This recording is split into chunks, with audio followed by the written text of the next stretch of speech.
Okay, Doing yeah. live. We are live. Yeah, you know what? I just got an error message saying failed to go live, but hey, I'm live now. So anyways, guys, hey, we got a real special event today. It is 421, the day after 420. So if you weren't high yesterday, you can't get high today. But it is 3 o'clock my time, and we have a special guest with us today. We actually quite a few, but we have Vadim Newquist with us today. He's Creationist Cat's worthless human slave, and he's joining the Great Debate community to discuss some of the more recent changes to how YouTube does its ad revenue and how it's affected some of the larger YouTube channels, including his own, along with some other issues with the Great Debate topics. To let you guys know, this is a fundraising event for Vadim's or Creationist Cat's Patreon page to try to get him where he needs to be in order to keep producing the high quality video productions that we all love.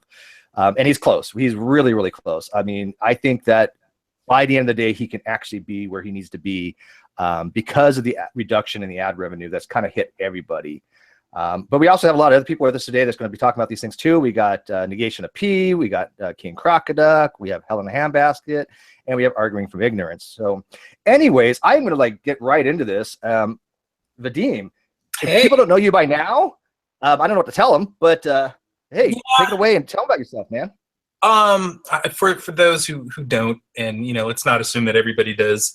I guess I'm best known as the worthless human slave of Creationist Cat, who is a walking, talking cat that was zapped by God through the internet, and it's a fly in my face. But Satan.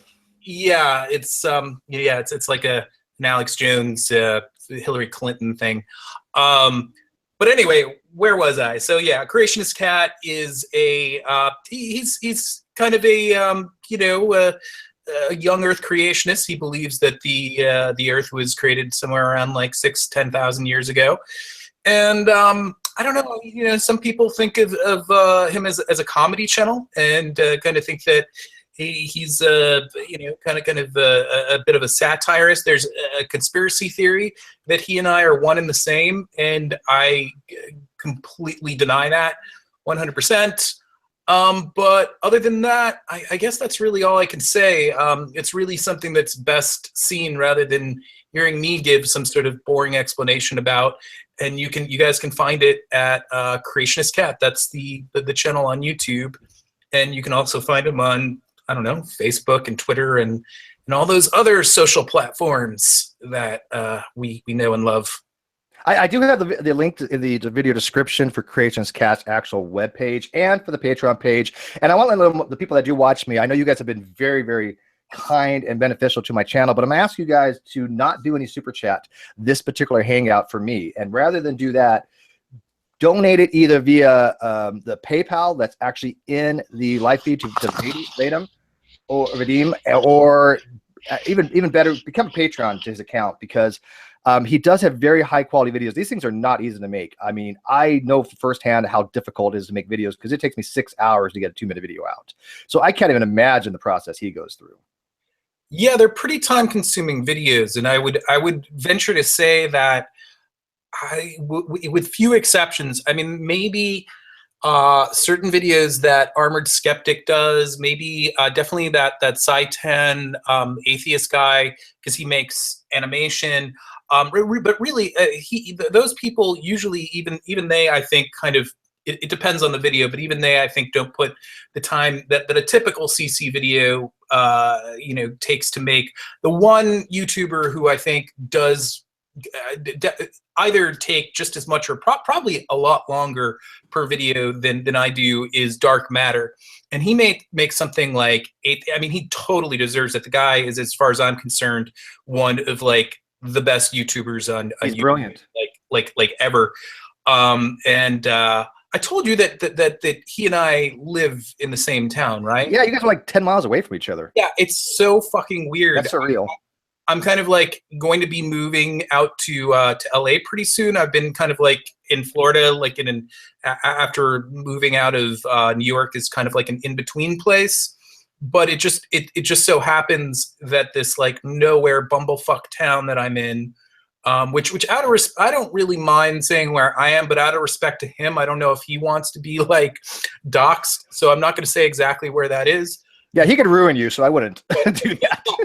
but it was like one day we ran into each other at Walmart, and I knew who he was. He didn't know my face. He knew, the CC channel. But yeah, just like the biggest fucking coincidence ever that like because I could understand, like, I don't know, New York City, LA, even Chicago, that would kind of be a place where maybe you'd expect two YouTubers from like a relatively niche community to reside. But like, yeah, it kind of blows my mind that he lives in this like Yeah, I got nobody living next to me, but mostly because nobody wants to live next to me. So, So yeah, I just want to say thanks for having me on. I really appreciate it.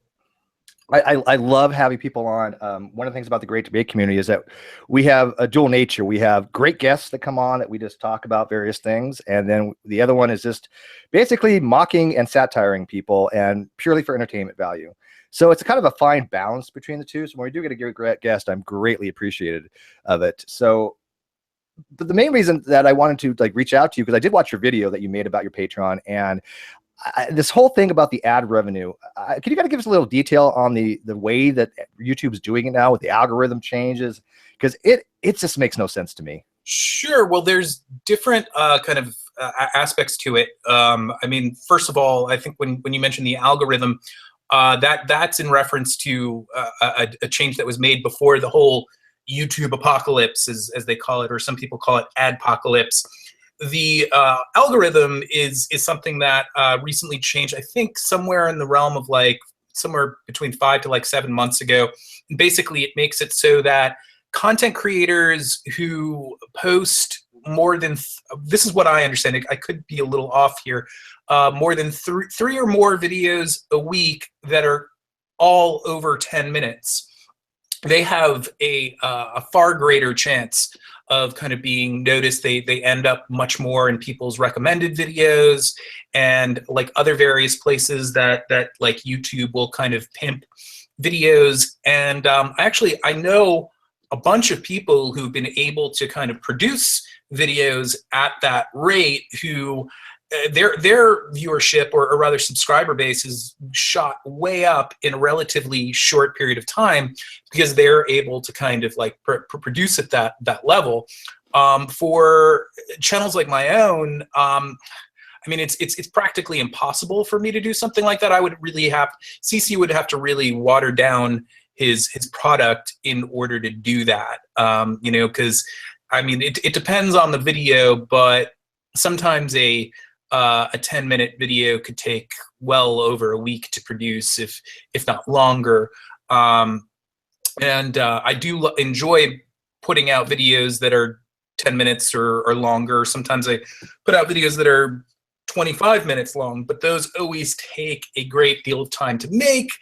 And then, I mean, maybe we could talk, I guess I should talk more about the algorithm itself, but, just the videos that I make are very, very detail oriented. It's got tons of media inside of it. And I also do a decent amount. It depends on the video. Some videos have no research that goes into it whatsoever, but a fair amount of them, like I spend a lot of time kind of getting my facts straight and stuff, which is one thing that I think certainly some fans recognize that, but a lot of people that goes over their heads.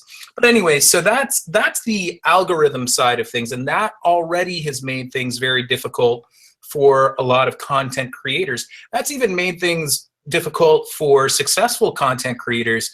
There are some articles out there that I read about, like, just certain successful YouTubers just kind of going crazy because they really had to up their output, and some people feel like it made them kind of water down their work. So that's the algorithm side of it. Then there's the fucking YouTube apocalypse, which is it sounds melodramatic, but if you really like know what happened, it's really not. It is really seriously fucking over a lot of channels, and it's gotten like marginally better recently, but not enough for it to kind of, What would you estimate? Because mine literally went to 0 for 2 weeks, and I'm not even exaggerating. It was 100% loss from what it was. Yeah, mine went to about for like a week's worth of of videos, I think at the worst it was like $3.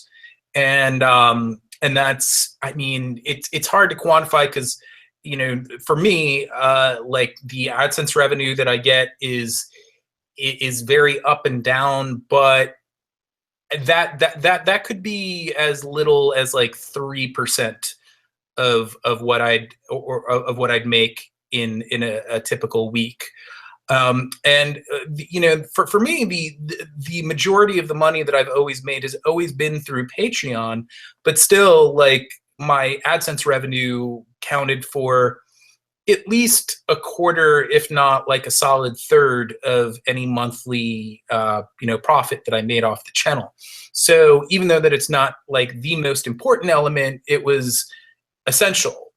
And you know, so basically, to, I guess, just explain a little bit more about the ad apocalypse bullshit. Once it hit, it's primarily affected channels that are somehow controversial in nature. Nearly, from what I understand, just about any discussion of religion will get a channel like demonetized. And what's weird is this is, like, they don't like they don't actually, like, they did act, okay, sorry, I'm got to prioritize what I talk about. They did hit like a bunch of my videos that were not demonetized before and demonetized them, but it's more than just that. Like, there are certain videos that, like any video that I had mentioning abortion, any video that I had having to do with Islam, those all got demonetized.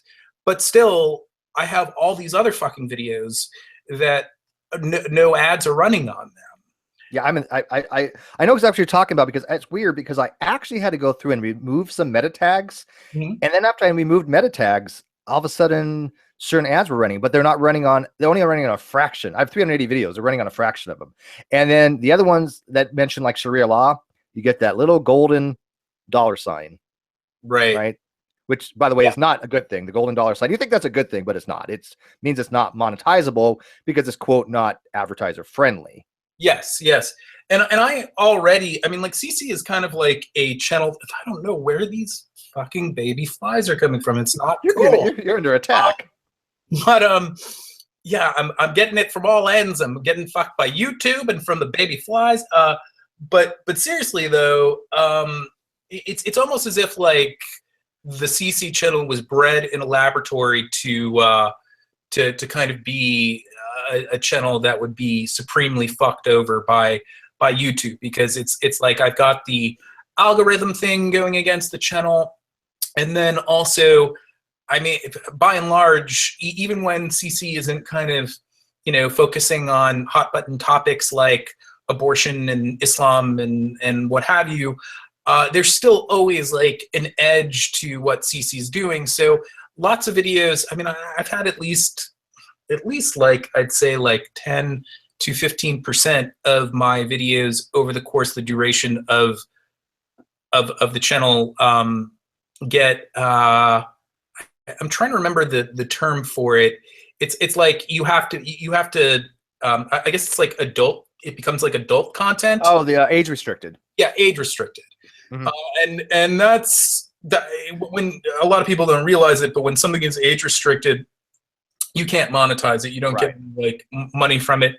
And you know, and it's sort of like I could make certain compromises with the channel and make more PC content and you know, and God, that would suck, dude. Yeah, exactly. That would suck. I'm not going to water down the content. I'm not going to, you know, I mean, because there's so many compromises that I could make in a number of respects to kind of get the channel in a better place. I could kind of make videos that don't have you know, all of the complex editing and whatnot and you know, every now and then there are videos where that is like warranted for the material itself, but by and large, that's what the channel is. And you know what, honestly, of course, everyone wants their channel to be profitable. Everybody wants to make a buck at the end of the day.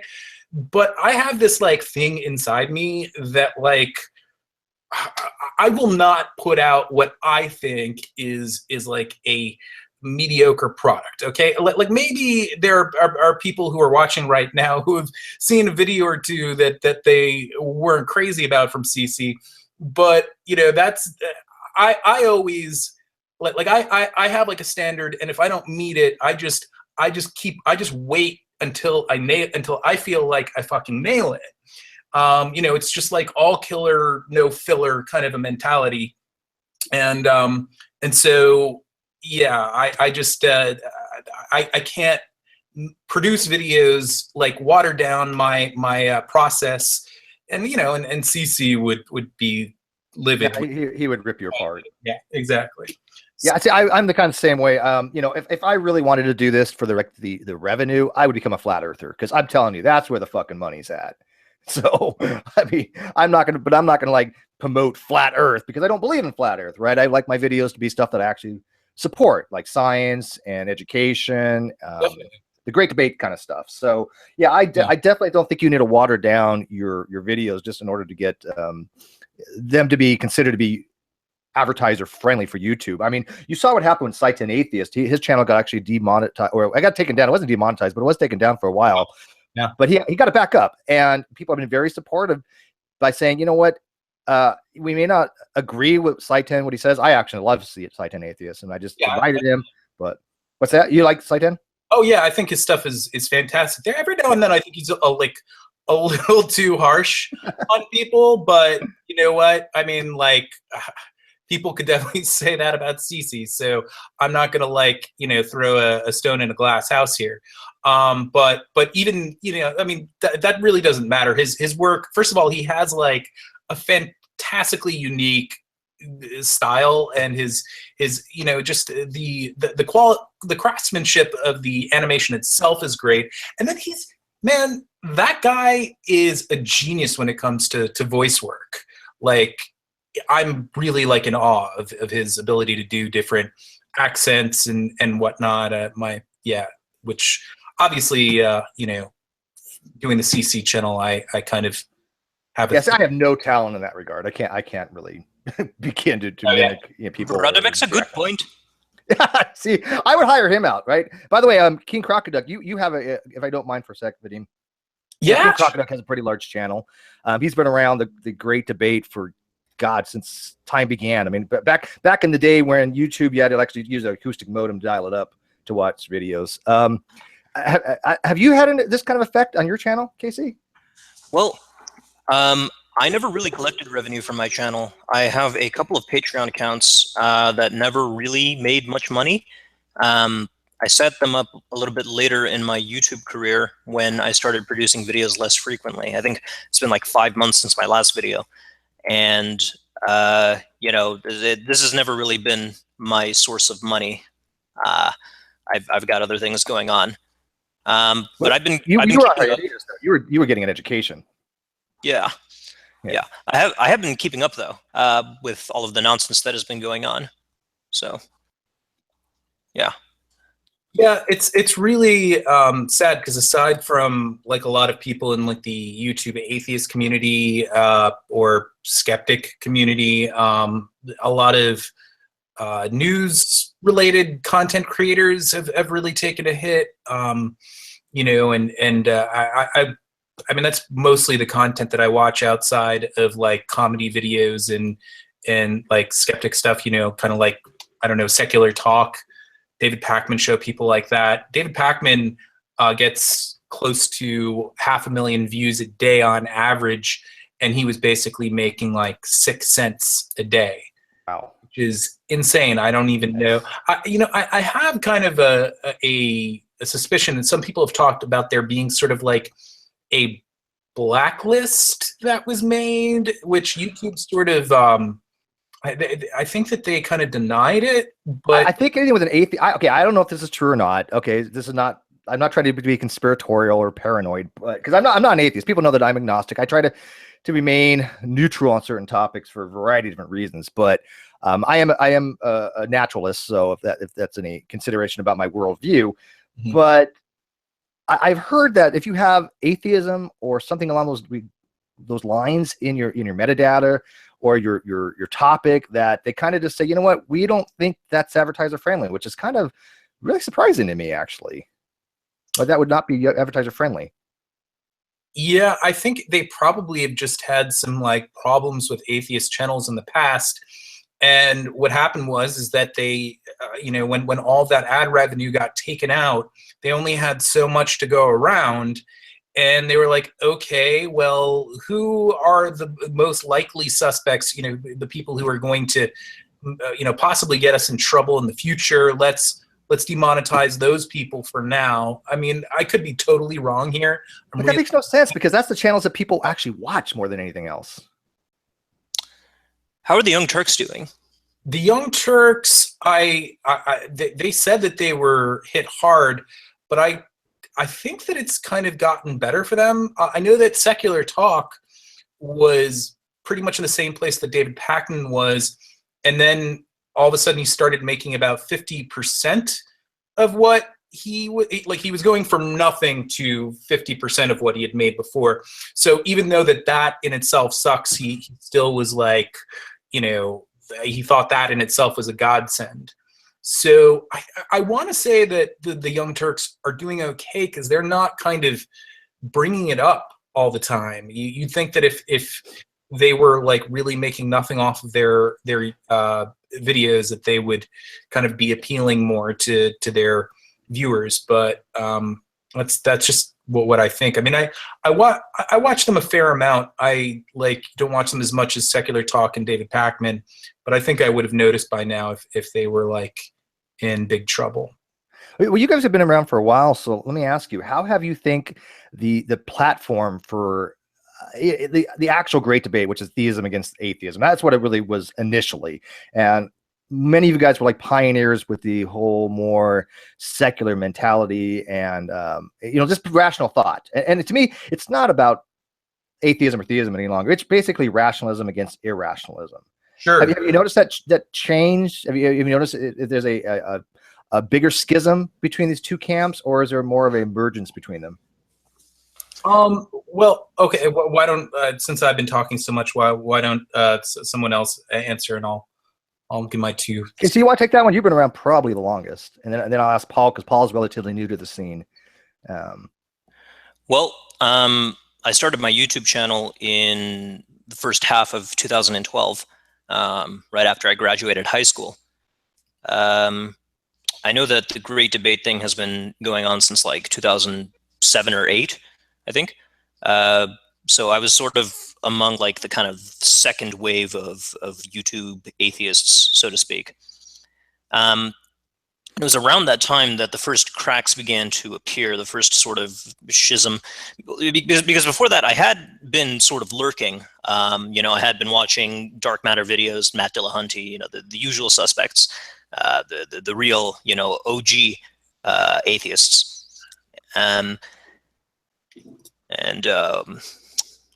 Yeah, there were cracks appearing around 2012 with the Free Thought Blogs thing. There was the whole issue between Thunderfoot and PZ Myers. I remember that very well. I do remember. Oh, yes, I do. Yes, yeah. I do. Yeah, it was a big deal at the time. And you know, I never really posted in Free Thought Blogs, but I had lurked there for a while, and I had seen the kind of purity spirals that would go on. You would have these periods where people are just purging each other, that they're casting people out, and the ideology becomes more and more constricted, more and more narrow. This wasn't really primarily on my radar at the time, but I did take note of it, and I did, you know, I didn't start commenting on these issues until very recently. I've sort of just been quietly watching it about half a decade. You know, I saw Thunderfoot's critiques of Anita Sarkeesian over the years. I saw the Amazing Atheist starting to go after feminism and Black Lives Matter. You know, I'm sort of watching all of this play out in the background. In the meantime, I'm just focusing on the creationists, because that's sort of my favorite punching bag. And I don't really pay attention to the social things. At the time, I was a little bit, I just thought that wasn't really my kind of thing, you know. I stick to science, and that's it. Yeah, there was a lot. There was a lot of that atheist plus movement at the time. Remember and PZ's been actually in here a few times. I've actually talked to PZ a couple times, and when you keep him on the science, it's fine. But I think if you ever diverged into that atheism plus thing, it would be a real shitstorm. Well, he got banned from there recently, didn't he? You know what? There's been so much drama involved with all that free thought that I don't even know what's going on with it any longer. I don't get involved in that side of it. When I have PZ come on or Arn Raw come on, we just talk about either the science or we talk about the fact that like Arn's going to be running for state senator, that kind of stuff. I'm not really interested in these social justice warrior type things. Yeah, well, what I think ended up happening was the purity spiral kind of reached its conclusion. You know, what always ends up happening in any kind of radical movement, regardless of whether we're talking about Marxists or social justice warriors or whatever, you do have new so-called generations of purges, and this roots out the more reasonable people and leaves behind a more radical, more I don't want to say just less reasonable group remains, and eventually it converges onto a kind of ideological singularity, and the forum experience is a sort of entropic heat death. That's sort of what happened to Atheism Plus, I think, and to free thought blogs and so on. But this has all been playing out for a few years. It really came to the surface in 2014, though. This is when things, the really sort of the most dramatic part of the schism transpired. There were two big things that happened that year. The first one was Gamergate, which, even though I wasn't a part of, I can't really game as much as I did back in high school. But I did follow what was happening.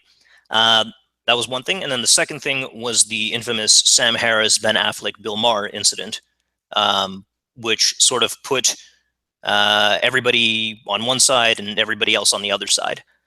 And that's sort of the state we've been in ever since. Well, I think that kind of things have sort of horseshoed because, when all that was happening, I think that it was a really mostly a good thing that kind of, and just so everyone knows, I consider myself like, pretty left when it comes to like politics and whatnot.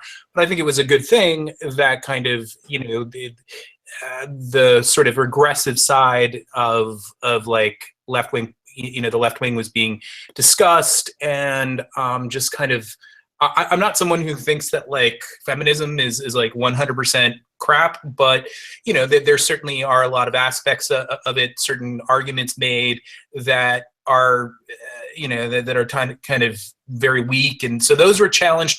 All of that was good, but basically I think what's happened now is I personally see a lot of just the same level of bullshit going on from a good deal, not all of them, of course, but from a good deal of the people who consider themselves anti-SJWs.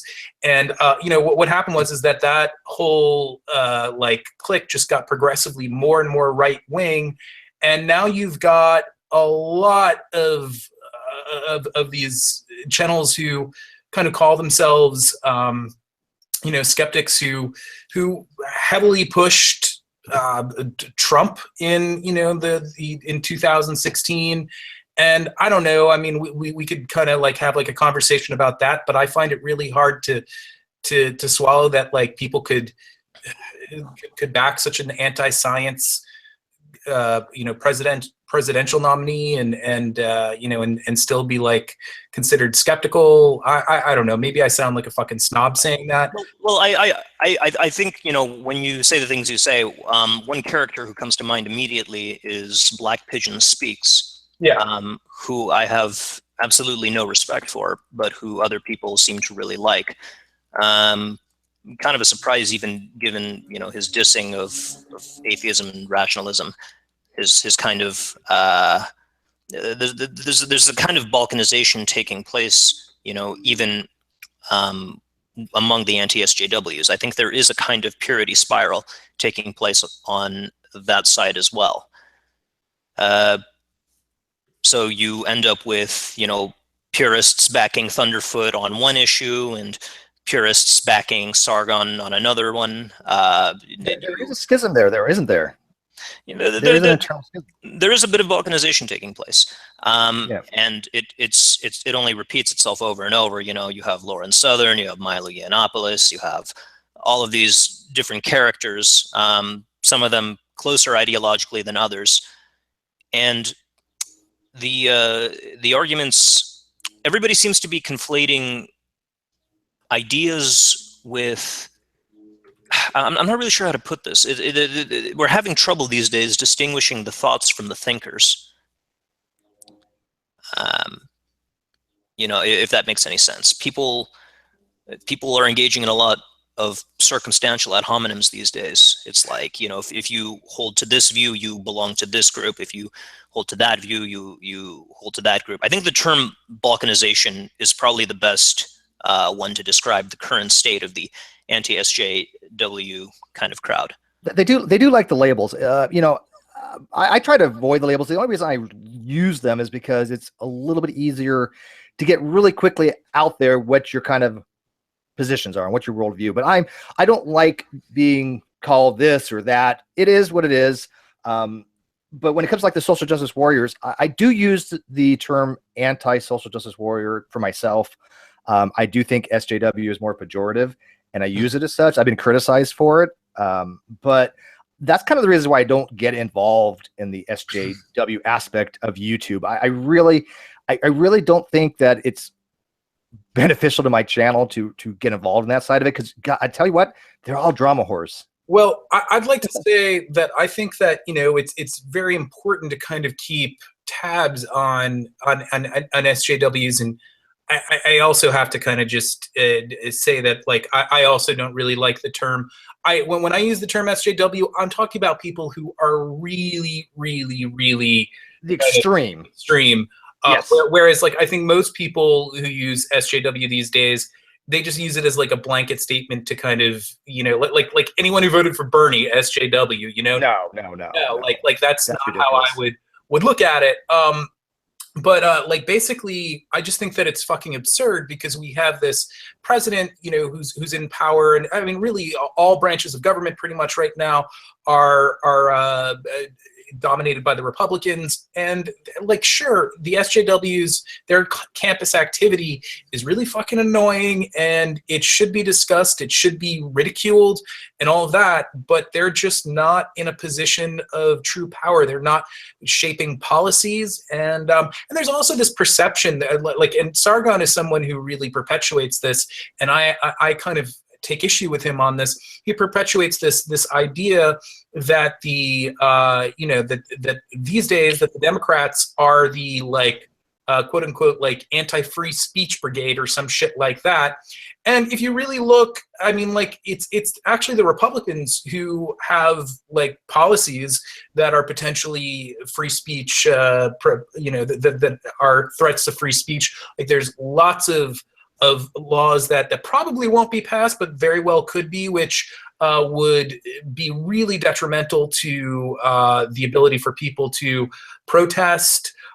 There's also, you know, the net neutrality, which Trump seems to back. That could have real, like, you know, an impact on free speech. And then there's all the shit that he's said, like he literally said that people who burn the flag should be killed, which I don't think he'd actually endorse, but he said that. He also said at a certain point that he was going to crack down on porn, loosen libel laws. So this whole idea that you know, this, like, left-wing, right-wing supposed difference in, like, I think they're both restrictive of free speech in different ways. I can't tell the difference anymore, to be honest with you, man. I get the feeling, though, I know very few people who voted for Trump who were enthusiastic about Trump. Most of the people who I know who voted for Trump did it because they hated Hillary more than him.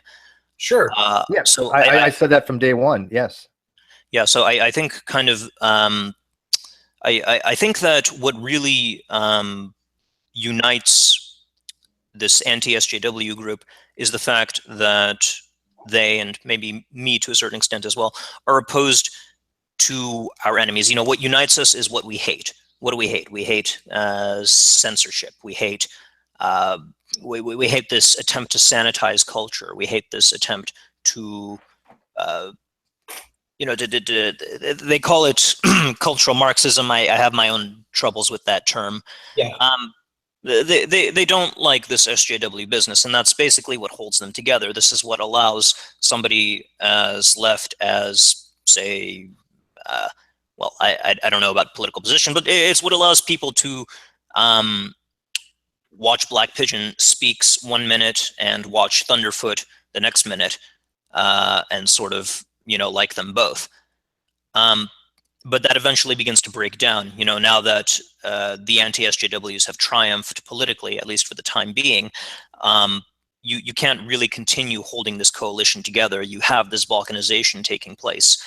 People, the goal has been achieved. Politically, the SJWs are not in office right now. They have social power, and they have power in other areas that concerns me, particularly in academia. That's sort of where my focus is, not so much on the free speech component, but on things that are actually happening in the journals, happening inside of committees, happening inside of departments that I take serious issue with. But the reason this anti-SJW community is beginning to break down now is because mission has been accomplished. Something similar happened actually with second. I'm skeptical of calling it first wave or second wave or third wave feminism. I prefer to think of them in terms of different flavors of feminism, like intersectional or post-structural or whatever. But let's just talk about second wave feminists, the ones who brought equality to the workplace, who started talking about marriage rights and things like that. Mission was basically, for the most part, accomplished by the end of the 70s. And what united them was their opposition to these institutionalized forms of sexism, in particular in the workplace and in the courts. Although, of course, we can talk about now how things have changed. Maybe things have flipped a little bit. But the point is, the mission largely was accomplished. And in the 80s, they began to turn on each other. You had the sex worker exclusionary radical feminists, the SWERFs, versus the liberal feminists, versus the sort of newly minted post-structural feminists, and everybody was just at each other's throats. And to this day, you can even see conferences where the sign on the front says sex worker positive feminists not welcome to this conference. You're the wrong kind of feminist. You can't come to this conference. So I think a similar pattern is happening here. The enemy, quote unquote enemy, has been conquered, and now we turn on each other. They found a new thing to go after, and that was each other. Mm-hmm. That is definitely an element of it. Sargon actually has a good euphemism for that. What does he call it? Slaying the dragon has been slayed, or something like that. I forget how he puts it. But no, that's an element of it. But there's other elements. I mean, there's the fact that by and large, a lot of these people are really defending Trump. Now, you know what? For some of these people, I'm fine with that, because I think that they genuinely are right-wingers, and I'm not going to fault someone for actually kind of standing up for their ideals. But then there are people like Dave Rubin, like Sargon of Akkad, who purport to have at least somewhat left-wing ideals, but they have no, they don't walk the walk. They don't fucking really my take is that they're really just kind of pandering to the right wing and kind of saying that they're more left wing than they are, in order to kind of I think that they get some I think they get notoriety out of it. I think that they get I think what it is that they, how can I say it? I'm sorry, I'm not doing a great job articulating myself right now.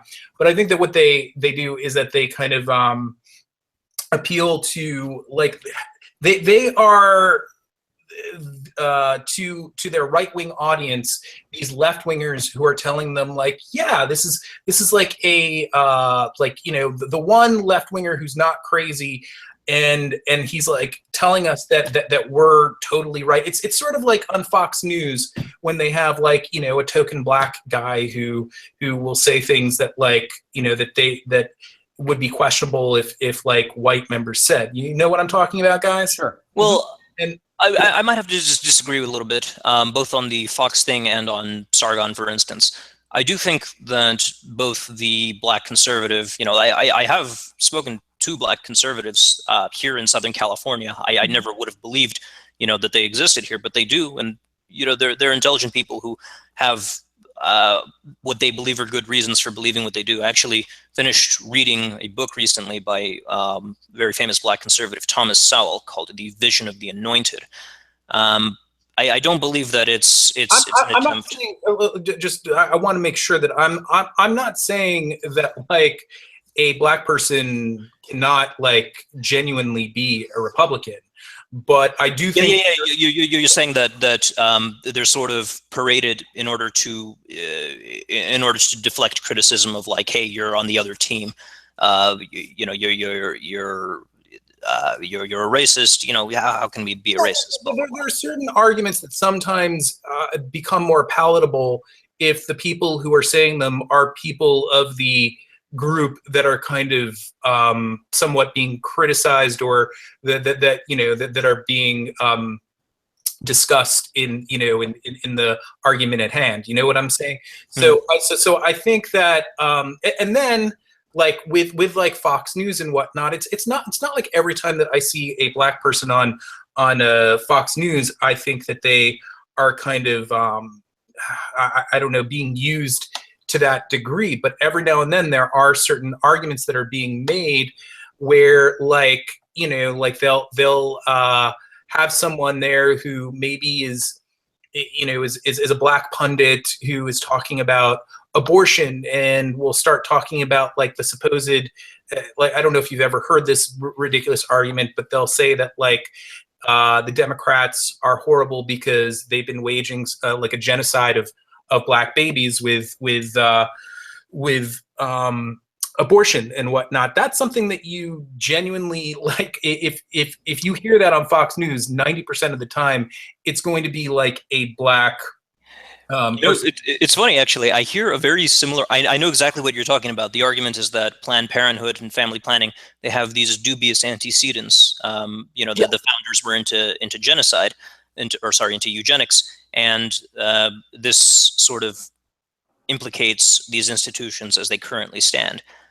And I think this is really funny because I hear, I said earlier that I'm going back and forth. I'm sort of, I'm looking into the academic malcontents of SJWism. And I'm arguing with people who make a very similar argument. They say that because science has had dubious antecedents, because there have been phrenologists and craniometrists and eugenicists in the past, that science, as it's currently constituted, is culpable and shouldn't be trusted. It's a white male cis hetero patriarchal form of mystifying oppressed people and therefore preserving unjust ruling hegemonies. So I know exactly what you're talking about. I hear it coming from both. The people making this genetic fallacy do come from both the hard left and the hard right. So I know what you're talking about, and I'm sorry if I made it seem as though I was accusing you of calling black conservatives Uncle Toms. That's not where I was going. So I apologize for that. What I'm trying to let me think. How do I put this? I want to take this back to Sargon. Specifically, you talked about the black person on Fox News as a point of comparison. As far as Sargon is concerned, I sort of view him the same way. I do think that he genuinely believes that he's on the left. Personally, I think he's more on the center. I just don't see how one could. He denies supporting Trump, but he's actually, like, I have tons of tweet like screenshots where he's like literally saying like vote Trump, he's pro science and like like we'll win, and just like I don't know, he talks about Trump like he was some like glorious fucking conqueror or some shit. And well, Trump was a beacon. Trump was what united everybody who hated SJWs. From reactionaries like Black Pigeon Speaks to and it's retarded because he is just a right-wing SJW. I mean, there's really, like, the dude is so I mean, like he's so easily rattled. I mean, talk about a fucking special snowflake. The dude like can't watch an episode of Saturday Night Live and not fire out 10 tweets, like, you know, just totally like just because he's like super butthurt over the whole, you know, seeing like. I agree with you. I agree with you. He's narcissistic, right? He thinks everything's about him. Yeah. What I'm trying to get at is tweet that the support for Trump from Sargon, I don't think is coming from a place of he genuinely appreciates Trump's policies. But also like Le Pen and Wielders, or I don't even know how to say that last name, but just like down the line, nearly every single person that he's endorsed recently has been totally right when he shits all over Bernie Sanders for really like unsubstantial reasons. Like he uses like the same 2 or 3 like you know, criticisms of the guy, and it's like, you know, Trump does things that are either tantamount to being as stupid as those Bernie things that he talks about, or way worse every fucking day. And he does not take any time to apply that same level of outrage. I mean, all the shit that he was saying about Hillary Clinton, I mean, I'd say a good 90 to 95% of it was absolutely true. I am not a like Hillary fan by any stretch of the imagination, and all the things that he was saying about her, you know, corporate ties and like, you know, her ties to Goldman Sachs, all of it absolutely relevant, great criticisms of the woman. But now you've got fucking Trump. He's like has like I think 4 or 5 heads of Goldman Sachs in his fucking administration, and the guy barely touches on that. And then I mean, like he has kind of explained and said something to the effect of like, well, I just feel that like Republicans, it's like just a given that they're wrong, and you know, and then on top of that, it's like the left needs to be cleaned up, or he has these like ways to legitimize what he's doing, but it comes off as insincere to me. I do not like totally buy it. Well, here's the thing. I think that the reason it seems this way is because, you know, maybe it'll help if I draw a comparison. After the Holocaust, when everybody saw all the shit that Nazi Germany had did, it seemed to everyone, okay, Western Enlightenment values were violated by the Germans. You know, they had no connection to this. There's no way that you get from the Enlightenment to this really dark side of modernity. You know, there's no way these things are connected. The Germans betrayed modernity, and this is why things like the Holocaust and World War II took place. But then the philosopher, French guy Albert Camus, came along, and he wrote this book criticizing certain currents in Enlightenment thought.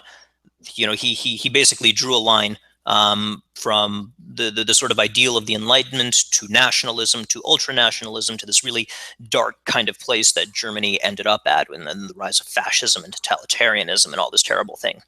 And he was castigated by people who believed in Western liberal tradition, who valued the Enlightenment. He also valued the West. He also valued the Enlightenment, but he focused on the negative aspects because this is where the problem was. And he was often, you know, accused of basically endorsing the Dark Ages and trying to go back. In reality, he just wanted to sort of fix the problems that that he saw were underlying the Enlightenment. You know what I'm saying? You know, it wasn't necessarily for the purpose of betraying the West and giving in to this pre-modern tribalistic nonsense that his opponents accused him of going toward. In reality, he just wanted to make things better. I think that broadly is what Sargon is trying to do. He has a very narrow focus. Okay, these are all of the problems with the left. I'm not going to waste my time. See, I think that's his rhetoric, and I don't think that that's actually what he's doing. I think that is his way of kind of rationalizing how he you know, how he acts and what he says and does, and it you know, it basically justifies what he does. But I think that it's more, I don't know. I mean, I can't get into his mind, but it's just like when I see virtually no action being taken to help the left. Maybe, you know, every once in a great while there's something. Like he did have Kyle Kalinske on to talk about the Justice Democrats, and when he spoke with him about that, he kind of had like a different attitude than usual. But he's still kind of talking. I mean, like, again, like what I was saying before about the free speech issues. He made a video recently where which was something to the effect of why I don't support the left, or something like that. And inside that video, he basically used, I don't know, man. He just kept on talking about how the left was so suppressive of free speech, and I'm just like, show me the fucking policies that are being instilled right now that are actually like restrictive of free speech. There really are none to speak of. Even the one that people usually think of, that like C-16 bill in Canada that what's his face, that Jordan Peterson talks about all the time. Mm-hmm. Even that, like Jordan Peterson, that guy's a fucking lunatic, and he's completely mischaracterized Bill C-16. Like he talks about it as though all one has to do is just like make a mistake and misgender someone once, and all of a sudden that'll be a hate crime, and that they could be like dragged to jail for it. That's not how it works. It's like such an absurd mischaracterization of the whole thing. So my point is that he is kind of exacerbating, or not exacerbating, he is exaggerating this like propensity to inhibit free speech from the left.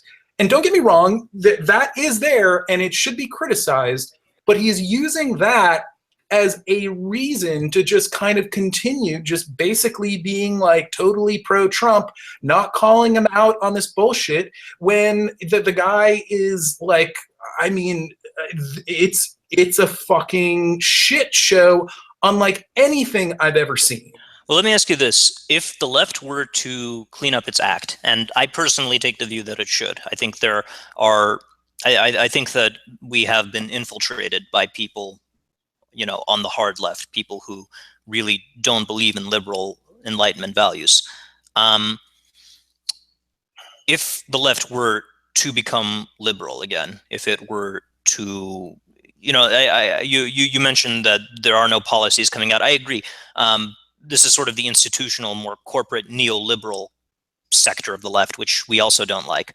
But when we're talking about the grassroots, kind of the activists coming out of the universities and so on, this is sort of kind of the next generation of leaders. They're going to be the ones who pass policy decisions tomorrow.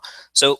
But what kind of like I've heard this before, but realistically, what policies do we think that they are going to make that are going to be? I mean, like, do people think that they're going to be like, making safe spaces mandatory, and and make it illegal to like call someone a faggot? I don't think that they're going to do that. I don't know about that, but I do see some dangers in their changing of the institutions. If you understand the ideology, the idea is if you change the institutions in a certain manner, if you make it reflect the right ideology, you make it represent all the proper subcultures, you can sort of mold human nature into whatever you want it to be, and you can end up with a tolerant, happy, wonderful society. So the danger there, I think,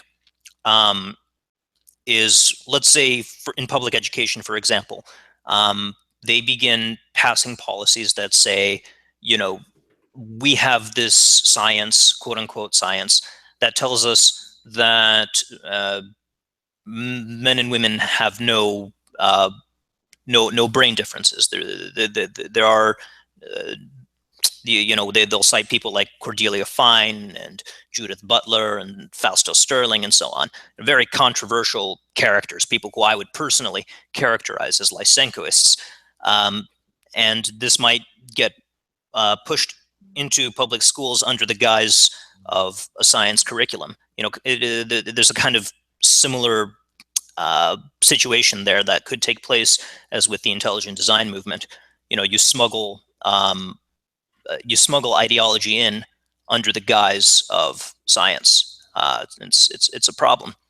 That's just one specific example of. Sure. And I just want to reiterate very quickly that I am not unsympathetic to.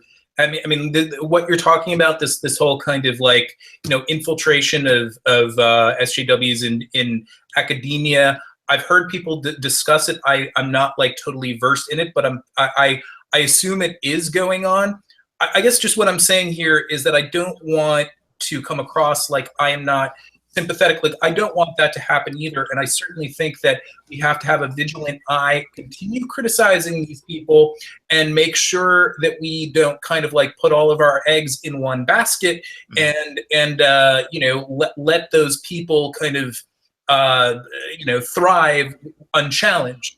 All I'm saying is that I still think, even though that what you're saying sounds like it's really something that needs to be addressed, that it's not like the most pressing issue in like the world right now. Like right now, there needs to be more, more of an emphasis on just a lot of shit that people who have legislative power. I agree with you. I see a recurring theme in your objections. The right now are the ones in power.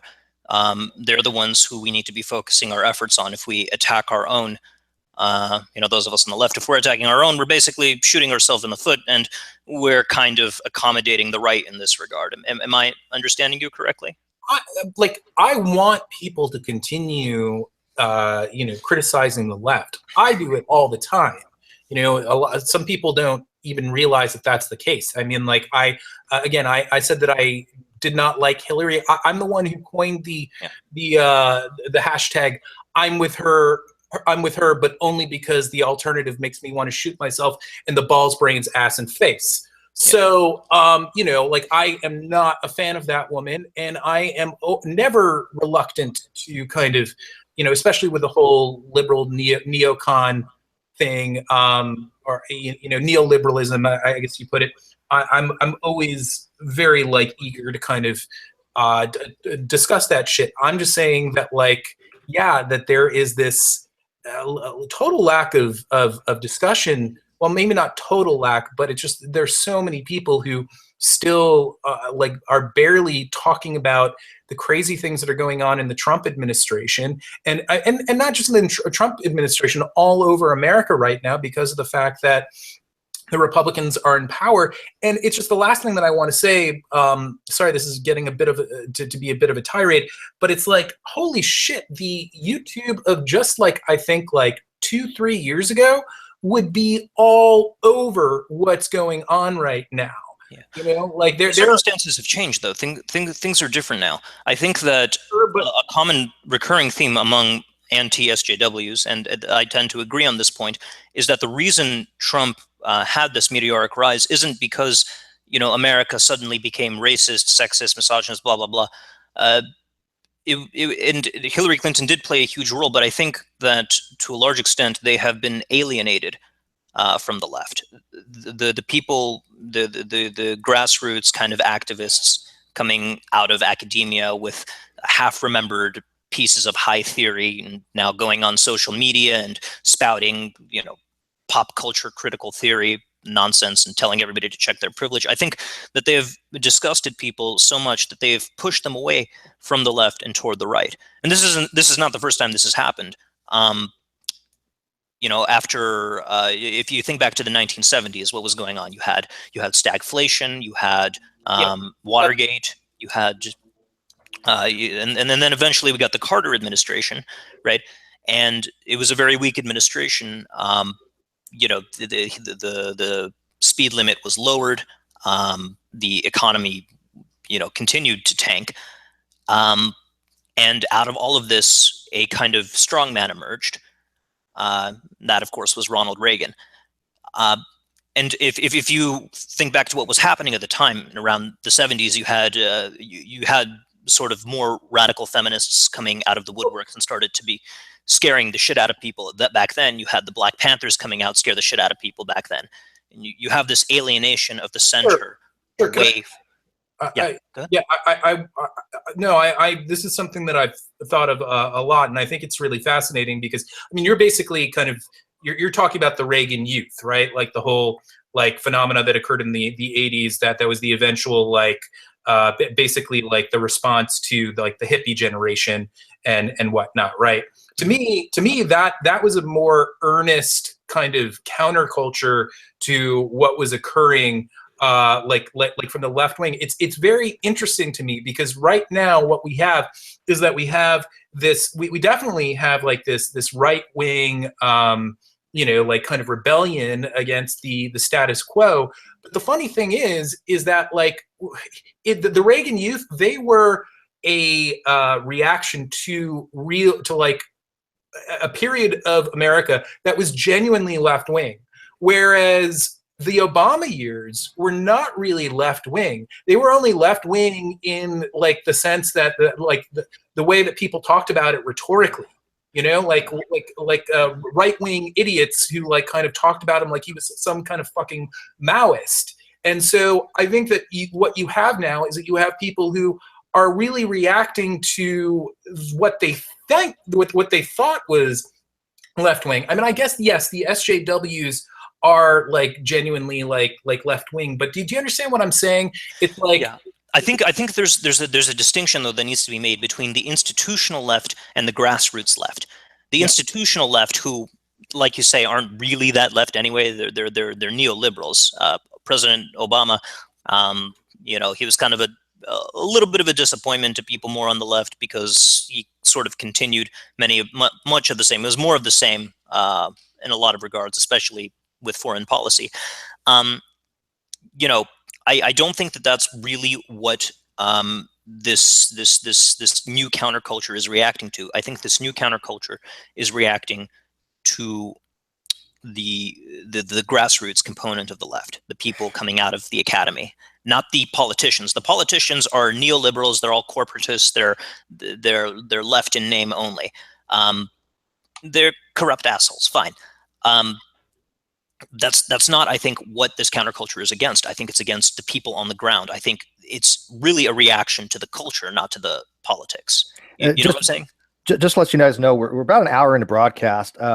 This is amazing. I mean, a lot deeper than I ever expected this to go into, but it's fascinating to listen to. I know a lot of people have been asking to get the link to join. I'm not opening the Hangout for a variety of different reasons. I do apologize for that. That maybe, however, though, if you guys don't mind, while you continue this conversation, if people become patrons to you, Vadim, or somehow like, go to your PayPal or whatever, either take Q&A or allow them to come in, maybe kind of ask you guys some questions as well. Would that be kind of okay with you guys? Oh yeah, definitely. Sure. Okay. Yeah. So the link is actually in the video description for. I should say, by the way, I'm going to be leaving in about 20 minutes, so I'm sorry if I'm like hogging this stream. No, this is, you know what? Fascinating, dude. It's highly interesting. Again, I'm not much into politics. I will tell you this, Casey. I'm kind of agreeing with everything you said. I think that there was a backlash against the social justice warriors. That's why Trump got in. I think that if Bernie Sanders would have been the candidate, he would have won hands down. Well, that I'm not so sure about anymore. I think he would have. I think he would have. I think he would have done better than Hillary. Okay, maybe he would have won. It was a very thin margin, so I'll give you that. He would have done better than Hillary. Would have won. Yeah, I think what really. Vadim, you think he would have won? What? Vadim, you think Bernie would have won? Oh yeah, I definitely do. I do too. Because the thing is that Trump. I mean, one of the reasons why Trump won was because he was kind of campaigning with a lot of Bernie's ideals. I mean, to Trump, it was just completely empty rhetoric, but people bought it, and and people wanted to hear that. If you actually like look at the positions that he holds and the policies that he endorses, like America like fucking loves them, and like especially with right wingers, if they don't know that the policies themselves are like left wing, they by and large really like like them quite a bit. And I'm not someone who kind of like deifies him. Like there are certain people who kind of like look at him as like this kind of like perfect. I mean, like I think he's about as good as any and earnest as any politician has been in like the past 20-25 years. And I think that that's really what people were looking for. With they wanted a change, they wanted someone sincere, but they got Trump, and they took that because it just seemed better than more of the same. And if Bernie had been in there, then it would have exposed so much more all of his nonsense. Because like, you know, like the problem with Hillary is that so many of the things that were bad about Trump applied to her as well. So yeah, it's almost two sides of the same coin, actually. Yeah. I shook Bernie's hand. Did you? Yeah, during the rally at Santa Barbara. I haven't watched it since. Do you know what scares me the most, though? It's actually, you know, I know you guys were really big into promoting science back in the day, especially UKC. I mean, your videos were really all about promoting good science, anti younger creationism, anti irrationality. And I'm finding that with the Trump administration, that they're not very scientifically oriented. No, not at all. That concerns me to no end. Yeah.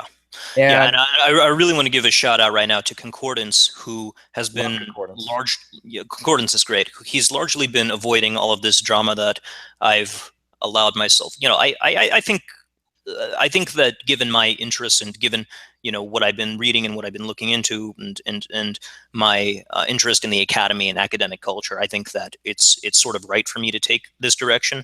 But I'm happy that people like Concordance are sort of acting as a kind of vanguard against the anti-science of the Trump administration. So I just want to put that I think everybody is. I think we all have a part to play in that. It's anti-intellectual. It's absolutely anti-education. It's anti. I mean, like if you look at the I mean, like virtually every single cabinet that he you know, appointed someone to, virtually everyone is you know, ideologically opposed to the very cabinet that they're in, and it's fucked. That is so. It's scary. It's scary. Yeah, he wants really them. He wants these departments destroyed. That's no secret.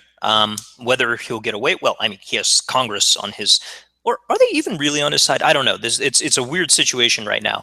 You know, he's starting to turn more neocon. Maybe Congress will actually cooperate with him on these matters. Maybe not. I don't know. But it is a shitty situation for those of us who do like science. Well, other countries looking at us going, what happened to fucking America? We've dumbed ourselves down when we have people that don't even know the fucking age of the earth.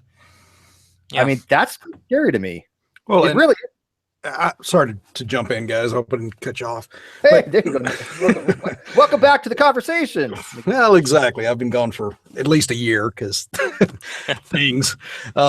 But yeah, I mean, the main thing that scares the hell out of me is I don't see a way back. I mean, that's the big thing. I mean, if you look at the STEM and where, you know, the STEM subjects and where we line out on a quarter, you know, in relation to the rest of the world, I mean, we're mid to high 20s at best in most of them. And I mean, it's with this type of administration and with the way that, I mean, if you just look at the US and the culture, it's almost focused on nothing but how can we play to the idiot. I mean, when you have shows like Cosmos, and not only do they get beaten, but you have what I would consider almost the converse of that, you know, the Honey Boo Boo, which is the, oh God. Well, it's, I mean, what's so sad about that is the #1 show in the history of television, as far as the US goes. How, I just don't see a way back. I mean, you think we're at the tipping point of stupidity? To be honest, I am so worried about it that we literally are looking for another country. No. It's horrible. It's the worst, because not only that, the fucking Trump administration has put all this problem on steroids, as far as I'm concerned, with all their talk of like fake news and shit like that, and kind of legitimizing outfits like InfoWars and stuff like that. It is more difficult than ever for people out there to distinguish between what is reliable, what isn't, And you know what? A lot of that does have to do with the mainstream media is to blame for sucking, but still, like, it's really terrifying. And then I was just talking about this yesterday. This might be kind of really kind of going on a little bit of a tangent, but can you imagine in like a few years? This is a terrifying thought, but in like a few years, CGI is probably going to be so developed that it's going to be virtually indistinguishable between the real thing and Yeah, I saw that clip of Bush. I know what you're talking about, dude. That's freaky. So like we could have all of these all these things out there that just like fucking conspiracy theorists will have a fucking field day with. Well, do you think that's why flat Earth has come back? I mean, I was just a hangout just literally this morning where these guys they were asking for like evidence of around Earth by asking for photographs. It's like, well, first of all, if you have any photographs, all you're going to do is by fiat say that, oh, well, that's not really the planet Earth. That's NASA lying to you.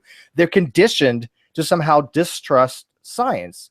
Yes, that's really fundamentally what that is what flat Earthism is all about. It's really like in its purest, most distilled form, fear of science kind of talking. That's exactly. It was so scary too because I'll be back in like 40 seconds. I'm sorry, I have to take care of Okay, while you're doing that, I'll do a little channel business stuff.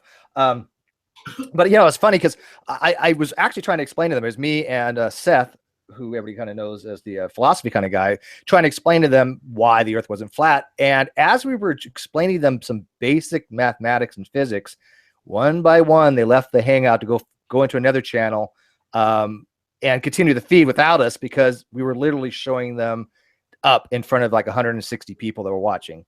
Well, they don't want that to happen, obviously, because this is their flat Earth is a scam. It is a scam on YouTube. It is a money making thing where I would say that probably close to 30% don't actually believe in it, but they promote it. So I don't think a lot of them are serious, but the ones that are, they scare the shit out of me, to be honest with you.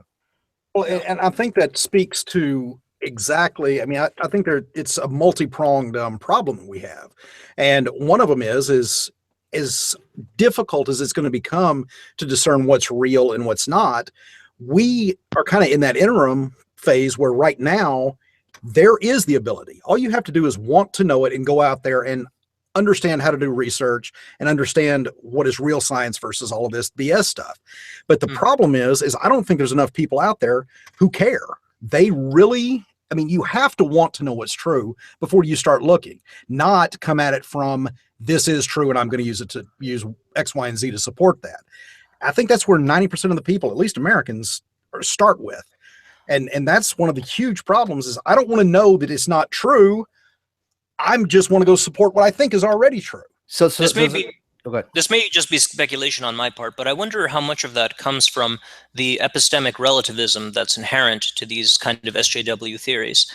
I don't know how how much you've been acquainted with their kind of literature, this sort of postmodern type of view of science. It's this culturally situated, it's basically white male mystification. I wonder how much of that contributes to this culture where even, left outlets like, super left outlets like Occupy Democrats, I can't fucking stand them. They keep on posting all this bullshit against GMOs. They keep on, every now and again, they'll post some bullshit against against vaccination. There's a lot of bullshit coming from both sides of the aisle. And one of these is coming from the religious institutions, certain sectors of religious institutions. The other one is coming from certain sectors of the academic institutions. Wait, are you saying that there are academic institutions that are pushing anti-GMO stuff? Yeah. Wow. Okay. Yeah. At my alma mater, UC Santa Barbara, there was a guy who tried to, I don't remember the details of the paper, but the upshot was he was trying to link eugenics with GMO. He was trying to say how GMOs were a kind of a continuation of this expression of racial superiority. No, this guy wasn't he was in like a soft science or like what was, do you know what his major was? He was a grad student in, I I don't remember which. It was probably in Black Studies. Okay. Okay. Yeah. So, okay. Well, that's good. I have to actually ask a question along those lines. Is this something that you're saying is officially being promoted by the school, or just stray students? He published it in a paper. Oh. Yeah, using university funds. Yeah, that's a reason to be concerned. I mean, because here I'm all for freedom of speech. If you want to promote batshit crazy stuff, who the hell am I to stop you? But you don't do it in academics. Yeah, there's a standard. And you know, I remember reading about how Bruno Latour, one of the sort of pioneers of this anti-science view, you know, he would go into scientist laboratories and then he would write a bunch of postmodern bullshit about how they're all situated in this culture and they're all basically making shit up. You know, he came back a few years later and he sort of expressed regret that he and others like him had influenced people like Rush Limbaugh to go on the radio and start ranting against global warming, using many of their own talking points. So I wonder, you know, I wonder how much responsibility both sides have to bear for this. And I wonder, it goes back to our sort of question of where the lines have been redrawn. It's no longer, it seems, between atheists and theists. There's a more, the lines have moved now. It's rational against irrational. It really is. Yeah. And I'm seeing a resurgence of irrationality lately. Steve, I agree with. Oh, I'm sorry. Go ahead. Steve, where else would you propose that they actually promote or talk about and test these things? What, batshit crazy stuff on the street corner, like any other, you know, insane. let them pull a G-man with a megaphone on a street corner, just, you know, talking shit. I'm a firm believer in education having a high standard, and whenever you have these alternative whack job theories being institutionalized in a setting where you have education, like for example, if you just watched Aaron Ra's video that he put out the other day, where they had the school board talking about how evolutionary theory is somehow a theory in crisis. It was one of the most batshit thing I've watched in a long fucking while. Well, see, I see that as the root of the problem. I mean, if you look at all the education in the U.S. up at least until undergraduate, everything is doing exactly what most of these people online do. You start with the known, the answer, and then you go research to validate whatever the teacher or whatever the professor has pretty much taught you. Now, once you get into postgraduate and all that, okay, it changes. But for the most part, that's exactly how America trains its people to think. Here's the fact, go support that fact. Yeah, you're right. You're right on, man. You are dead right on. By the way, let me say some things real quick. By the way, if you guys don't know, I've got Xbox in here. You guys, I'm sure you all know him. I've also got Shadow Heathens, a long time. He's been around since the day one. I do want to put a bunch of I did go to my old account name because I refuse to be in this room under the new one. I don't even know your new one, but I do want to put a bunch of shouts out to the live feed real quick. We got a lot of people watching, and again, you know, this is a Patreon drive for Vadim. This is to support his high quality productions of videos that we all love. And if you don't know who he is, if you don't know who Creation Cat is, go check it out. The link is in the video description. But the guys that have been, you know, following my channel for a very long time, you know, we got Blue in the audience, we've got Pew, we've got Tyler Durton, Awesome Avenger, K9 Sidekick. I don't know who you are, but you've been active in the live feed. I got a sock account that loves me, Steve McQuack, who follows me around. You know, all you guys, if you really want to like have these kind of conversations and stuff like that, keep these videos going that people like Vadim put out, and you know, become a patron to him. So yes, Pew Review, I did notice you. I love you, Pew Review. I do. I think you're one of the more intelligent people that we have in our community. So anyways, I had to go put some shouts out. Can I do that? Yeah, you interrupt a promo for a second though, because Casey was just saying he's got to go. Oh, okay. Yeah, thanks for having me on. This has been an interesting conversation. Great talking, King Crocoduck. Yeah, we love having you on, man. Yeah, I'll come on again sometime. This is an interesting topic. Yep. Have a good night. Good night. Good night, Casey. Nice talking to you again. If people want to have some questions for the Q&A, please just send them to me directly. I'll see what I can do. I don't know how much longer Vadim has. Well, I could stick around for a while. Okay. I mean, we got about an hour and 20 minutes in. It's hard. It's hard to actually do a rejoinder after that kind of in-depth dialogue you guys were having. I'm a little out of my wheelhouse on it, to be honest with you. Yeah, I'm sorry if we kind of got a No, little. hey, this is for you, man. So yeah, as long as you're happy, I'm happy. So. Yeah, I mean, I just I think that the conversation. I actually really do want to read up more on what he's talking about like the infiltration of these, the SJWs in academia. That's a problem. I don't want people to at all think that I am kind of like, kind of giving a free pass to the left at all. I'm so for like what he was talking about, like anti-GMO stuff. That stuff drives me nuts, and that very much is. I mean, there's a little bit of that on like the right. Like you have like people like Alex Jones and whatnot, kind of promoting that nonsense. But as far as I'm concerned, GMO like nonsense is sort of like the left-wing equivalent of global warming denialism. And I agree. That shit. Also, like another thing, like at the it was more towards the like start of 9/11. You had a lot more left-wingers who were like promoting 9/11 conspiracy theories and stuff. So like when there's genuine like batshit stuff going on that the left wing is a part of, I'm all for regulating them. It's just kind of like about like, okay, let's really assess right now what is the biggest threat to us. And this is the last thing. I'm kind of going all over the place here, but I want to bring this up because I think that this is something that probably everybody probably has like a bit of something to say about here. There's this kind of thought that YouTube atheism conquered Christianity a few years ago, and therefore it's really not a problem that we have to like worry about like we did in the past. And I think that is total nonsense. I think that the fact that we have someone like Mike Pence and lots of evangelical Christians in various branches of our government right now who are trying to pass laws like everything from abortion to so that there's still like threats to gay rights and stuff like that.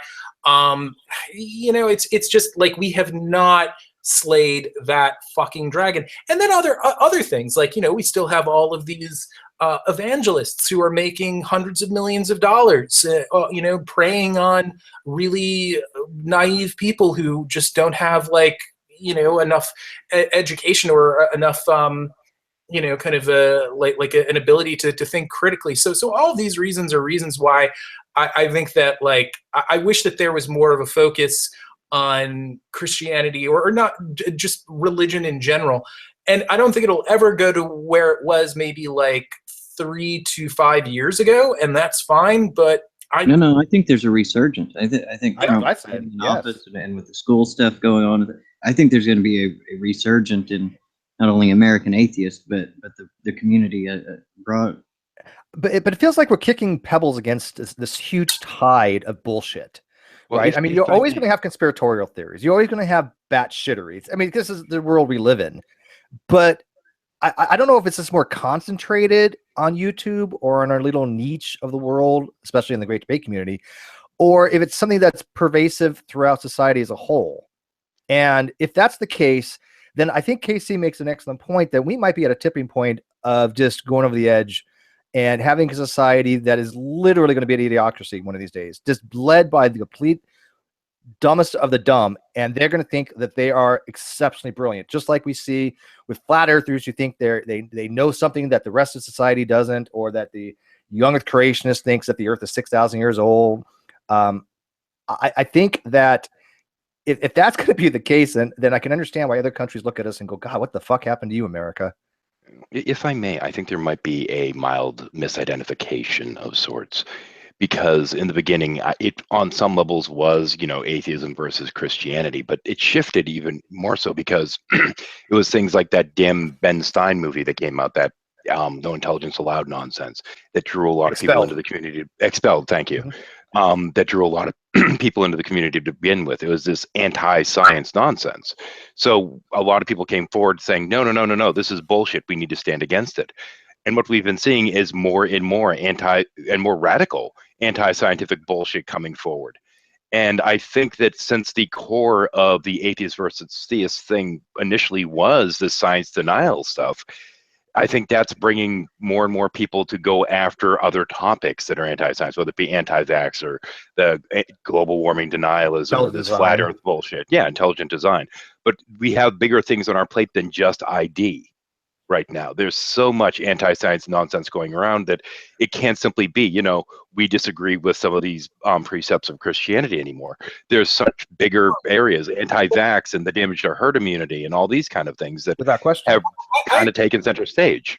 I agree with you. However, I do think that this is the way that I look at it. You know, I kind of look at all these various things as one big multi-tentacled bullshit monster, okay? Mhm. And we're trying to battle it. We're trying to find the best way to just fucking kill it. There's no real way to, like, you know, completely eradicate the fucking thing. But to me, the biggest tentacle on the monster is religion. And by kind of addressing that, I think, and don't get me wrong, like you have to totally address those other things too. But by addressing that one tentacle, I think that you, if it's done right, if there's like a multitude of voices kind of doing it and kind of doing it, you know, in different ways that you know different people can learn from, then I think that you're kind of equipping people to kind of think like more critically, because the thing is that there are so many people who are religious, and once they kind of really start kind of applying like real like critical thinking skills yeah, to that issue, they are able to kind of do it with more things. I mean, like for me, I was never really like a theist, but I used to kind of believe a lot of, like, I guess what you would kind of classify as like new agey bullshit. And I don't think the enemy is religion. I think it's dogma. The dogma is yeah, you know what? I might have to agree with you on that. I don't think it's religion either. I think it is ideological dogma, as you said, Shadow. I think it's the fact that you have so much religiosity on certain groups of people where they place their own belief systems and their own presuppositions higher than actual facts. Yeah, So that's why I don't think against science, like this anti-science movement, you're going to make it anywhere by defining it as Christian versus atheist. Because yeah, exactly. a lot of times we have a lot of atheists Christians coming outside the at that, community. well, that kind of strengthens their permission or gives them permission to deny science if they think that you're coming at it from, well, they just don't have God. That's why they're doing these things. It almost promotes them to deny and go into young earth creation and all these other anti-science things. I agree with you, and I think Vadim makes a point about religion as a whole. I mean, I think there's a difference between religion and somebody who's religious and faith. Like for a Christian, is different than religion. Religion can be something that can be detrimental to society, or it can be beneficial to be used. You know, people go to soup kitchens or whatever. There could be some positive aspects to religion, but when people are dogmatically faithful to a belief system, regardless of the evidence to the contrary, that's where the problem started rising. Because we have a lot of Christians that come into the Great Debate community. Half my panel is usually theist, but they're intelligent theists. They are rational theists. Sure. And so there's a difference there. The problem is the New Age movement has that same veneer of intelligence. But I think Vadim hit the I think he hit the higher point about giving people the tools of being able to reason and critical thinking. I think he's spot on with that's sure. What needs to be the promotion. Well, you know, years ago when kind of Christianity and, well, religion in general was a more of a topic, you actually did see, or at least I saw, a lot of YouTubers also talking about these things, you know, talking about like homeopathy and talking about the, you know, how tenable the idea of ghosts is, and then also discussing, like, you know, kind of the contribution that people like the amazing Randy have made to these pursuits and whatnot. And not only did you have that, you had a lot of people like discussing logical fallacies and really kind of getting, you know, into them, like really discussing like what they are, breaking them down. And it's like, that's also a very valuable thing to have out there. And a lot of us, you know, like many of us have kind of maybe we're watching those videos back then or have like read up on that stuff. But you know, one thing about YouTube is that there's constantly like just an influx of material and shit, and also kids are getting older. And basically what I'm saying is that like a lot of those videos are barely watched anymore. And I do think that if there was like a resurgence of that, more people kind of making videos like that, I think that a new generation of people would kind of be benefited from that. But I think you're right too. And I applaud the fact that people want to understand fallacies correctly, because one of the things I've noticed recently is the fallacy. The people throwing out fallacies when they don't even know what the fallacy entails, or worse, they make videos, and I'm not going to mention any specific names, but they make videos of things. Ronnie. No, actually, I was thinking of Antonio. But they make videos explaining fallacies, and then they get the shit utterly wrong. Yeah, I believe Mario's done that a few times too. Precept itself, I think, has done terrible damage to the kind of videos and the kind of promotion videos talking about. Because even though it's a small group of people, once you hear some of these old videos and apply precept reasoning to it, they can be dismissed. These people can be shot down. The atheists can be shot down easily with it. See, but I think precept has actually done harm. Kind of skittish about going right back into that. But I think precept has actually done harm to the theistic movement more than anything else, because it is looked upon as comical nowadays, right? I mean, we take a lot of lulls listening to people like Darwin's Deity do their precept, right? I mean, to us, it's comical. 1 second. Take care, Ned. Oh, Ned's got to take off? Yeah. Hey, Ned, always a pleasure, man. You're awesome. I'm going to get back with you later. Just to let you go, I might as well just announce a little bit now. Actually, Ned, why don't you do it? You want to announce a little bit your project that we had talked about earlier? You're more than welcome to. Oh, yeah. I mean, I can wrap that up a little bit with that. I do have a bombshell at the end, though, because I think I've figured out exactly what's going on with YouTube and all of this stuff. So, no, but as far as what Steve was talking about, this Sunday, Truthmonger and Xbox is actually going to moderate or be one of the moderators. And hopefully Steve's going to come on board. Anybody else that wants out there, please, guys, we're trying to get this off the ground. They've got kind of a new idea as far as debates. They're going to almost make teams, if you think of it like that, where anybody that wants to moderate or participate in any way, they're just going to create a big pool of people to draw from. So about once a week, we can get together and have a debate on whatever topic next person in line wants to do. That'll kick off this Sunday at 6 o'clock. So anybody that wants to, I've got a thing going on my channel. I'm sure Steve will do Central time. 6 p.m. Central. Thanks, X. And the topic's going to be morality, absolute, which is what Solomon, the guy that I'll be debating, calls basically objective. And of course, I'll be debating subjective. And we'll get into, also, he wants to define where morality comes from. I got a kind of a new take, hopefully, and it's untested. So it should be pretty interesting to see what happens when this gets fielded. But other than that, thanks for letting me do that, by the way, Steve. No problem, man. No, I mean, if you think about this, I think like I said, I think I figured this out. All the monetization games here have two purposes. They are to shut down freedom of speech and drive away all of the scientific or rational people. I mean, I hate to be Alex Jones here, but guys, it all makes sense. Well, yes and no. Well, I don't think it's meant to shut down, but I mean, it has that effect, it seems. Right? I know, and I'm kind of, I mean, I'm doing that lightheartedness, but yeah, with that, I'll let you guys chew on that for a while. So, good night. Thanks again for having me. I know that was said in jest, but I think it should be noted that there are tons of batshit crazy channels that have also been equally hit hard by this. As a matter of fact, there may be more batshit crazy channels than kind of people who are pro science, because I think there might be more batshit crazy channels out there than there are like. Well, ain't that the truth? Yeah. But that's another whole side. I don't necessarily want to get into all of it, but when what's his face, when King Crocoduck and I were talking about the whole right wing, left wing thing. Well, you know, kind of there's definitely like the right wing equivalent of nonsense, which is, you know, like kind of more broad conspiracy based bullshit, like your Pizzagate nonsense and you know, like chemtrails and stuff like that. You get a little bit of that on the left, but mostly that's like a right wing phenomena.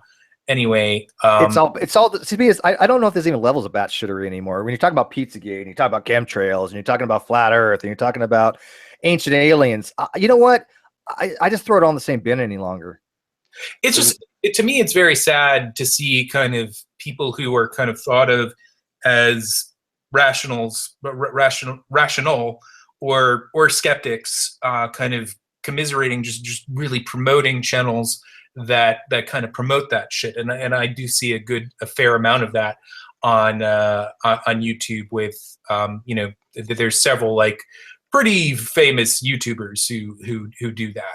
And I just, it really makes me cringe. It really makes me feel kind of like, dude, like, do you care at all about what's true? Like, do you really like, because to me, like, at the end of the day, I mean, maybe I'm just like kind of doing a no true Scotsman here, but I think that like a real skeptic has a passion for the truth, you know, and I don't know, to see like certain people kind of promote channels like InfoWars, Paul Joseph Watson, and other things that are even worse. You know, it's just it fucking makes me deeply sad. In my day, my guilty pleasure was like Art Bell, right? I knew it was batshit, but it was entertaining at least. Is Art Bell a radio guy? Yeah. Art Bell was a coast to coast AM. He was just somebody in the middle of the night because I'm an insomniac, so I'd be listening to Art Bell, and that's George Norrie. You know, these guys don't buy any of this bullshit, but they just put, you know, they have this alternative viewpoint. People come on, and it was entertaining to listen to. It was a guilty pleasure. I knew it was all batshit, but the thing is, you can't really fight the enemy unless you know the enemy, right? So is way better than Alex Jones, because from what I've seen, maybe I'm wrong, but I think I've listened to a little bit, and every time that I've listened to him, he always has at least someone there to represent the sane side capably. Art Bell?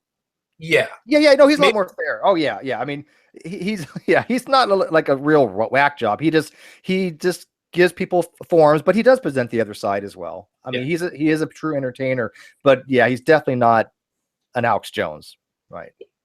And I think this is what brings me back to the initial question that brought me in here that I haven't gotten around to yet. And it's almost a shame Ned isn't here anymore, or Casey for that matter.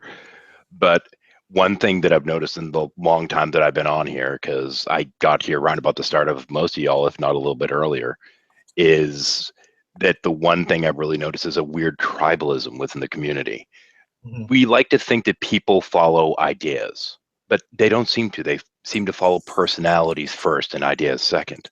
So if the personality starts presenting something, they'll follow whatever that personality says. And if it agrees with them too much, instead of sitting there and saying, wait a minute, I'm agreeing with this way too much, let me look into it, they tend to just kind of go along and get carried downhill by the proverbial avalanche of thought, to the point that they'll start buying into bizarre dogmas based on a personality they follow, instead of even investigating or taking time to sit back and think, wait a minute, do I actually agree with this? Now, I know that Creationist Cat got hit by this recently when he went after something with Vigilant Christian, that each of them had to step forward to their followers and say, no, do not fight this battle for me. This is the two of us just going back and forth having a little disagreement. But you'll have these people that are following that personality that'll pick up this torch and start running to fight this war that nobody asked them to fight. Sure. I've also been in the situation where someone actually asked their followers to DMCA me and not DMCA me, flag me. And so I've been on in both situations. But yeah, I mean, I do think that it's kind of a tricky thing, because on one hand, we're not accountable for our the actions of our viewers, but then there is a certain amount of influence that we can realistically exert over them, and I think it is kind of good to just kind of come out and just always kind of say hey, don't fight any bot battles on my behalf. Yeah. I literally have nobody that follow me into battle, so I am no. Trust me, you do. You just don't know them yet. No, yeah, that might be true. I have. What's funny is I've just in the last, I don't know, maybe 6 months or so, finally came to the realization that people listen to my channel that I never even know who they are. Right? There's a wide base out there, and that's kind of scary to think about. People out there in the ethosphere or ether, whatever you want to call it, that I'll never know, that literally watch the great debate community and know more about the drama than we know about it. When I first got my start on here, I was going after the Church of Scientology, as a lot of people know. And this channel here, I basically had to walk away from, in part because of that. What would happen is I would sit there and all I had to do is point in the direction of somebody that I disagreed with, and there'd be an army. Now, mind you, it was mostly Anons that were following me at the time, but there'd be an army of Anons that would go chasing after them, and there'd be an army of Scientologists that would come back trying to go after my channel. It was absolute lunacy. It was like this constant war being waged that I never asked to have any part of, to the point that I ended up having to walk away from my channel over it. We're kind of getting in about the almost at the 2-hour mark, so I'm going to start wrapping this up a little bit. Are there any questions? Yeah, let's see if I got. That's good. That's actually cool. Let's see if we got any Q&A from the live feed. There's a time delay, so it's going to be about a minute before they actually hear this, I think. But if we got any questions for Vadim, please ask now. I mean, he's here with us. He's actually giving his time to us for this, and I'm hoping again that people become Patreons to him and get him where he needs to be, where he is actually being able to still make these kinds of videos, because I enjoy them a lot. Plug his channel again. Yeah, if the video description in the video description that I have for this video, by the way, we have about 70 people watching now. Usually these videos get about 2,000 to 4,000 views total, so there will be a lot of people that do eventually watch this. You go to the video description below. And I'll try to add this to the end of the video as well. You can go to Creation Cat's webpage, become a subscriber to him, and then you go to his Patreon, and then become a patron. Where I think you have it by video, don't you, right now? Yeah, I have it by video. I've thought of changing it per month, but I like to kind of do it that way because I don't know. I feel like I want to give people their money's worth, right? And I feel like that's the best way to do it. Yeah, if you don't make a video, you don't get anything, but if you make more. But also a note for people that are considering doing the Patreon thing is even when they have it set per video, you also are allowed to put a cap on how much you donate a month, regardless of how many they upload. Sure, and I also have a PayPal. If people would rather make a one-time donation, you can give it to creationistcatbiz, B-I-Z. That's all one word at Gmail. If you'd prefer that route, or if you click on any video, we also have T-shirts, and they're actually pretty awesome T-shirts. I'm really psyched with those. So that's always a possibility. If you'd rather get some merch, that certainly helps. And I just kind of want to say real quick again, there are a lot of fantastic YouTube channels that are certainly worth supporting, and everybody can't support everyone, so it's totally cool, if you guys can't. But the two things I want to say is, one, don't underestimate just the power of just giving $1 a video. That in itself is great. Some people don't give that much because they think that that's just being a cheapskate, but it's actually awesome, and you'd be surprised how fast that can add up. And then the other thing that I'd like to say is that again, there's a lot of great YouTubers out there, but I hope that people take into account the fact that the CC channel is just at an extreme disadvantage because, there are a lot of YouTubers who can really just turn on a camera and basically make a video, and we can't do that. We really put a lot of time into the production of these videos, everything from research, and there actually is a lot of research that goes on in the videos, to joke writing. That in itself takes a long time. It's really kind of I never want to sacrifice quality with Creationist Cat. So you're basically you're giving your money to something that is kind of, I think there are very few content creators out there these days who kind of have our way of doing things, where we really spend time and we're not just kind of cranking out content. So just keep that in mind, guys. I don't want to, if I talk about this anymore. It is a project. I got to tell you, I mean, I've been on YouTube, I don't know, 3 years, and I kind of started by leaving comments on various videos, especially evolutionary videos, and they always seem to get to be the #1 top comment on a lot of different videos. They would hit 500 thread, continually hit 500 comments, and then you had to start a new one. And then I opened up my channel, and it's been taking off ever since then, because this is real-time dialogue of the topics that we usually talk about, written. And of course, that takes time to write things out. And I think the type of format we have where you can actually have discussion in real time is a lot more beneficial. And when I started making videos, I mean, it was Movie Maker, right? I mean, these things, the audio quality sucked. I didn't know what the fuck I was doing. I didn't know how to use Blender or Fusion or shit, right? And now my videos, they're a little bit of higher production value for the most part, because I do have a Patreon myself. And I wanted to be able to, as you said, put out a product that I thought was a higher standard, right? And even though I'm not where I want to be yet, I'm getting there. I am getting there. So I see the quality in your video, and I'm just in awe, right? I mean, to me, it's like, ah. So don't sacrifice that. Thank you. No, I won't. And I just, the last thing that I want to say is, like, it's always been kind of a, the most important thing to me, to CC, is putting out a product out there that really you can't find anywhere else. That we try, maybe we don't always sometimes maybe we don't hit the mark, but we always try and create something that hopefully will feel fresh. If you watch it again and again, you can revisit it years later, and it still has somewhat of a freshness to it. That's what we really kind of strive for. And so it's, yeah, hopefully there are some people out there that kind of want to help out content that has that sort of ethos behind it. I hope they do too. And by the way, like I said, if you were thinking about giving me the super chat, this particular hangout, please give that to Vadim, this particular hangout. This is actually for him. So what I'm going to do now is I'm going to wrap this up. I'm going to take it off air. I am going to put the link out in the live feed after we are off air, and it's going to be a first come, first serve, just to have a little off air hangout just for a few minutes, if that's okay. Is that where the questions will be? Yeah. Well, I mean, cool. Do you want to keep? I mean, do you want to keep this going for a little while longer? Or do you want to take it off air and do a little Q&A that way? It's completely up to you. However you want to do it, dude. If I can understand maybe you not wanting to post a super long video. So yeah, well, the reason is I find that the 2-hour mark is about the attention span of most of my listeners.